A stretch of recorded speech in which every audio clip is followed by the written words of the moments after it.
Good morning, students. Welcome again in online classes. I hope you all are happy. 15th July 12th Geography Chapter 10 हमने शुरू किया गया है human settlement and the part of this chapter is third. First chapter में हमने किया था कि ह्यूमन सेटलमेंट क्या होती है, classification of the settlement. Second chapter में हमने फर्स्ट पार्ट में हमने रूरल सेटलमेंट के बारे में पढ़ भी लिया था. सेकंड में हमने factor affecting location of the settlement किया था. And today we start the urban settlement. Let's start the topic. What is the urban settlement? Two types की चीजें ही हमारे सिलेबस में आई हैं. रूरल सेटलमेंट जहां लोग रूरल में रह रहे हैं और अर्बन सेटलमेंट जहां लोग अर्बन एरिया में रह रहे हैं. Urban settlement have been grow at the rapid, बहुत तेज गति से फैल रहा है during the recent past. London was the first city of the reach on the million mark in AD 1810 and there was as many as 175 cities in the world which is the cross the 1 million mark by the 1982. ये questions यहाँ से objective type में पूछे जा सकते हैं. The urban population increase from a mere 3% in 1800 in staggering 48% in 201. एक table दी गई है. Percentage of the world population lives in urban area.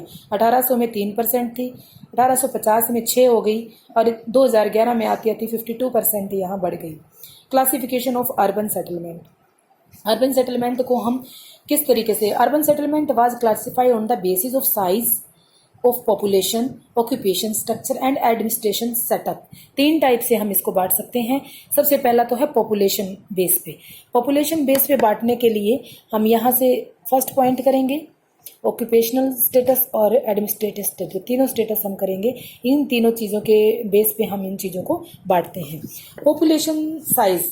In almost all the countries size and population is taken as urban, but the number of people that are settlement should have to qualify as urban settlement differ from the country of the country. मतलब हर जगह ये जरूरी नहीं है कि population के size के according ही वहाँ पे सेटलमेंट होगी. ये डिफरेंट टू डिफरेंट हर कंट्री में डिफरेंट तरीके से चलता है. For example any place in Denmark, Sweden, Finland having more than 250% will be called the urban. इन यहाँ पे 250% अगर रह रहे हैं तो वो अर्बन सेटलमेंट है. और आइसलैंड में it is more than 300%. Canada and Venezuela में सेटलमेंट लगभग 1000 लोगों की यहाँ पे है. कोलंबिया में लगभग 1500 लोगों की और यूएसए में लगभग 2500% की और इंडिया में 5000% और से 30,000% तक की इन जापान में. तो अलग अलग जगह पे अलग अलग तरीके की पॉपुलेशन के साथ ही ये पता लगता है कि पॉपुलेशन का साइज कैसा है और वहाँ अर्बन पॉपुलेशन किस तरीके से मानी जाती है. Next occupational structure. In the certain country urban settlement was defined to the economic basis.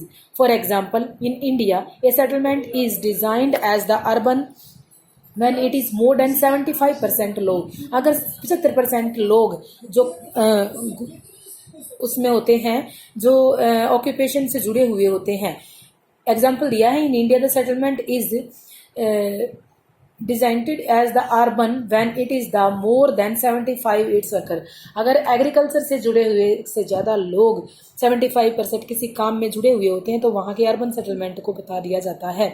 और या तो वो 70% लोग नॉन एग्रीकल्चर से जुड़े होंगे या इंडस्ट्रियल से कह सकते हैं जुड़े हुए होंगे. In Italy settlement is called the urban more than the 50%. अब इंडिया में अगर 75% है तो इटली में 50% से लोग अगर जुड़े हुए हैं तो उनको हम ऑक्यूपेशनल स्ट्रक्चर में काउंट करते हैं. And last is the administrative decisions. Urban settlement is also defined according to the way of administrated. India, those settlement having the municipality, cantonment board of the notify at the terms of the urban settlement. In the country, any administration center is called the urban center, as though it may be the small size. In Central American countries, Brazil, Bolivia, even a small administration center is designed as the urban settlement. Next is the location and the form criteria. अब location किस तरीके की होगी? अवस्थिति और आकृति रूप संबंधी आधार किस तरीके का होगा? Location of the urban settlement has been great bear on the its shape and urban settlement में बी लाइनर स्क्वायर। अभी जैसे वहां पे हमने की थी, कोई लाइनर है, कोई स्क्वायर स्टार में है, कोई किस स्टार शेप में है, कोई लाइनर शेप में है, या इस तरीके से कोई गोल सर्कुलर शेप में है। तो हम ये डिपेंड करता है वहाँ की लोकेशन के कारण। Architecture and the style of building depicts historical and culture influence. इसमें जहाँ वहाँ ऐतिहासिक और सांस्कृतिक प्रभाव भी नजर डालते हैं कि उसकी आकृति व स्थल कैसा होगा। Town and cities are developed country differ markedly from those of the developing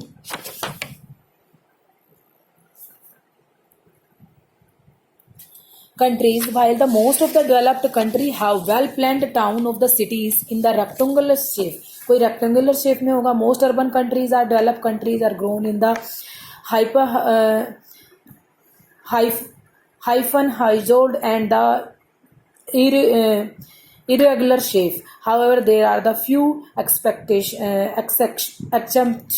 from the example Chandigarh is well planned city. इस तरीके से ये कहा जाता है कि किस तरीके कहाँ पे विकसित किस तरीके का होगा। ये जरूरी नहीं कि सारे स्क्वायर शेप में मिलेंगे, कोई सम आकृति में हो सकता है, कोई नगर अधिकांश लंबे तरीके से बस सकते हैं, कोई विषम आकृति में बस सकता है, या कुछ ऐसे भी हो सकते हैं जो विभिन्न सर्कमस्टेंसेस में किसी नदी के किनारे, जैसे वेटिकन सिटी है वो एक नदी के किनारे बसा हुआ है लंबी सी शेप में, तो कुछ भी हो सकता है। Next is the functional classification of town. Functional classification of towns के अकॉर्डिंग कौन कौन सी टाइप्स आती हैं। Towns perform several functions simultaneously and it is different from the labor or particular function of any town. However, some towns are perform certain functions. जो जिस तरीके का काम कर रहा होगा उसे उसी तरीके का टाउन बोल दिया जाएगा। अब अगर मैं नॉर्मल सी आप लोगों को एक बात बताऊं, तो अगर आप देखें तो जो अम्बाला कैंट सिटी है तो उसको क्या बोलते हो आप? Ambala cantt. Why called the Ambala cantt? Because वहाँ पे सेना से संबंधित काम हो रहा है, सेना की टुकड़ियां हैं जिन्हें तैयार किया जा रहा है। इससे अलग कोई ऐसा है, हरिद्वार को क्यों जानते हो? क्योंकि वो एक धार्मिक नगर है। तो जैसा वो फंक्शन कर रहा है ना, उसी टाइप के नगरों को बांट दिया जाता है। सबसे पहला है administration town. These towns are the headquarters of the administration department in central of the state government. District headquarters was the terms of the administration town. Such towns have been large number of government buildings and the variable किसी कहीं large number of administration buildings हैं, department वहाँ रह रही हैं। जैसे अगर new Delhi में और कैनबरा में, मॉस्को में, बीजिंग में, टोक्यो, डीसी, यहाँ पे हेडक्वार्टर्स हैं। Bhopal, Patna, Trivendrapuram, Chandigarh, most of the capitals जो हैं वो हेडक्वार्टर्स हैं, उन्हें एडमिनिस्ट्रेशन टाउन बोला जाता है। Next is the defence town. Defence towns का मतलब defence towns are the important defence purpose. किसी डिफेंस के 3 टाइप से इन्होंने डिवाइड किया। First is the fort town. These towns are build as the defence major against the innovating armies तैयार करने के लिए। A large number of force town is built in the India. Many of the जिसे हम बोलते हैं fort, ठीक है, जैसे आगरा किला है, किला जिसे हम बोलते हैं, टैग्ड इन द नेम। जैसे चंडीगढ़, गढ़ जहां बोलते हैं, अलीगढ़। However, the गढ़ is not tagged for their name. Allahabad, Hyderabad, Jodhpur are the same town. Second is the garrison. Garrison towns वो होते हैं जहां सेना की टुकड़ियों को तैयार किया जाता है। Garrison town are those army cantonment are posted. MHOW in Madhya Pradesh are near Indore is a important example of garrison town. या फिर इंडिया के अंदर हिसार में या अम्बाला में, ये बहुत फेमस है। Next is the naval basis. What is the naval basis? Naval basis के अकॉर्डिंग क्या दिखाया गया है कि these towns are provide the facility of the navy. Kochi और Karwar was the example of naval. Navy basis के जो नेवी की सुविधाएं जो जहाँ पे दी जा रही हैं उनको यहाँ पे कहा जाता है।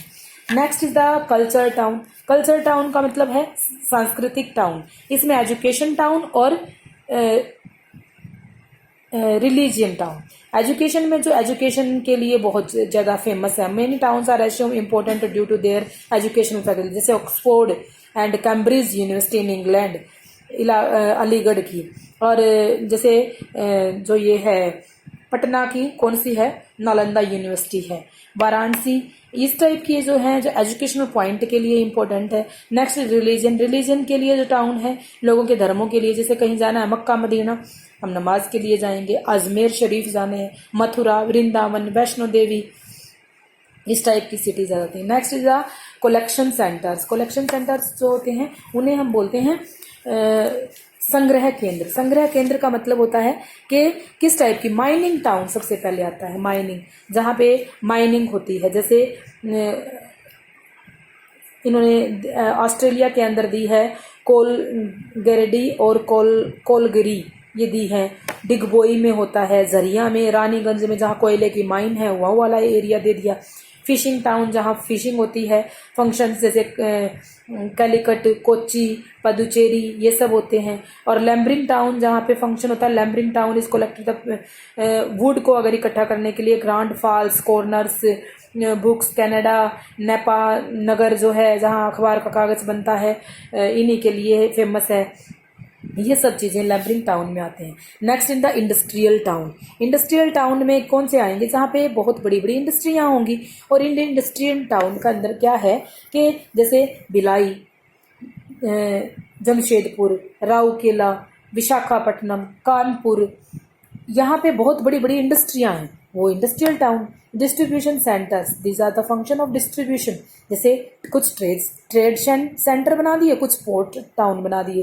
ट्रेड सेंटर जहाँ पे मेन ट्रेड होता है, ट्रेड सेंटर्स, मेन एक्सचेंज होगा, गुड्स का आदान प्रदान होगा। जैसे जर्मनी में होता है डिसल्डोर्फ में, और विपेंग में कनाडा में, लाहौर में पाकिस्तान में, बागदाद इन इराक में, आगरा इन इंडिया में चीज़ों का आदान प्रदान होता है। और पोर्ट टाउन में कौन से टाउन आ जाएंगे, वो टाउन आ जाएंगे जहाँ किसी पोर्ट के आसपास, जैसे मुंबई, कोचिन, कोलकाता, त्रिवेंद्रपुरम, यहाँ पे चीज़ों का आदान प्रदान होता है। हांगकांग, टोक्यो इंडिया में, जो इंडिया से अलग जो हैं, Hong Kong, Tokyo, Singapore, London, New York, ऐसी सिटीज़ जो हैं वो पोर्ट टाउन में आती हैं। उसके बाद है रिक्रिएशन टाउन। रिक्रिएशन टाउन है, some towns are beautiful, attractive, healthy, giving the cater of the recreation needs of the surrounding area. जैसे श्रीनगर, शिमला, दार्जिलिंग, नैनीताल, मंसूरी, ऊटी, ये देखने योग्य मतलब जो लोगों को आकर्षण का केंद्र बनते हैं।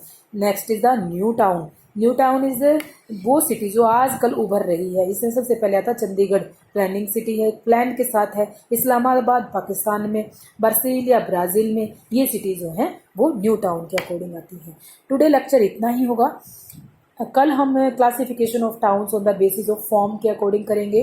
2 इम्पोर्टेंट सिटीज़ ही हमने करनी रहती हैं, और I think after that only 1 or 2 parts is left for this chapter. और हम इस चैप्टर को अपने यूनिट टेस्ट में भी लेने की कोशिश करेंगे, बिकॉज ये जल्दी से हो रहा है और आप ये करंटली इस चीज़ को कवर भी कर रहे हैं। Okay, thank you, have a nice day.